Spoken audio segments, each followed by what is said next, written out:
Assalamualaikum warahmatullahi wabarakatuh. Perkenalkan nama saya Nurul Asma, Stambuk B2B12309. Di sini saya akan mempresentasikan yang berjudul tentang analis dan rancang pekerjaan. Pengertian analisis pekerjaan. Analisis pekerjaan adalah mendapatkan orang yang tepat pada suatu pekerjaan tertentu sesuai dengan kemampuan, keahlian, dan pengalaman dalam melakukan suatu pekerjaan. Tujuan dan analisis pekerjaan untuk mewujudkan eksistensi, efektivitas, dan efisiensi serta produktivitas dalam mencapai tujuan atau sasaran perusahaan seperti yang telah ditetapkan dalam program perencanaan. Tindakan-tindakan yang diperlukan oleh manajemen sumber daya manusia untuk mencapai tujuan yang didasarkan pada informasi analisis pekerjaan adalah sebagai berikut. Yang pertama, evaluasi peran lingkungan terhadap pekerjaan individu.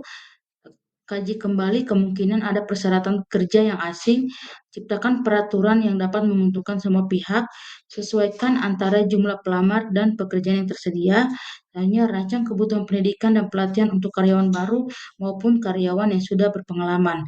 Yang selanjutnya, tentukan standar kerja atau prestasi yang realistis, dan penempatan karyawan harus sesuai dengan keahliannya. Adapun kegiatan yang utama dari pengelolaan manajemen sumber daya manusia dalam informasi analisis pekerjaan adalah yang pertama mengevaluasi tentang tantangan lingkungan yang dapat mempengaruhi tugas-tugas individu, menghapuskan persyaratan yang tidak diperlukan dan tidak relevan dapat membedakan pekerjaan karyawan. Selanjutnya menemukan unsur pembagian tugas yang dapat membantu atau menghalangi kualitas dari lingkungan kerja.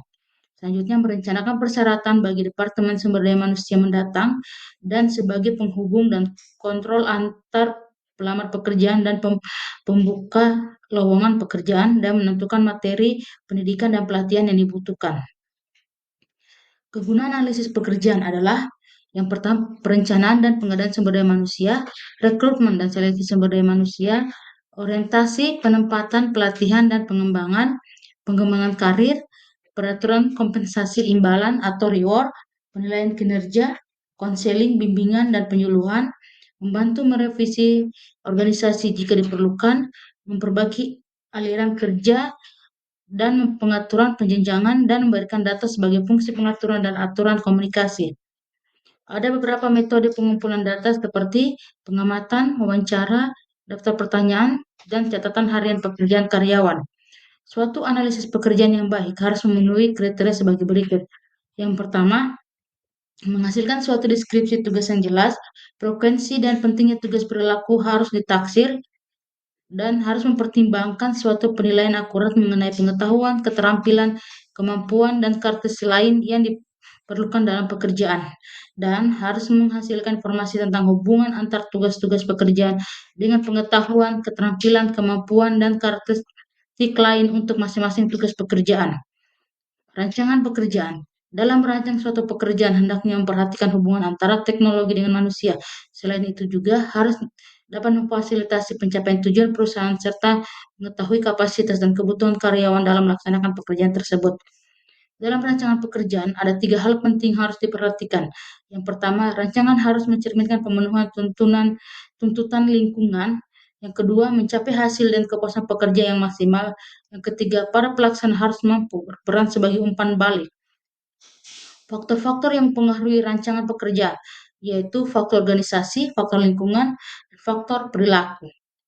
Baiklah, ini adalah hasil presentasi saya. Saya ucapkan wabillahi taufiq wal hidayah. Wassalamualaikum warahmatullahi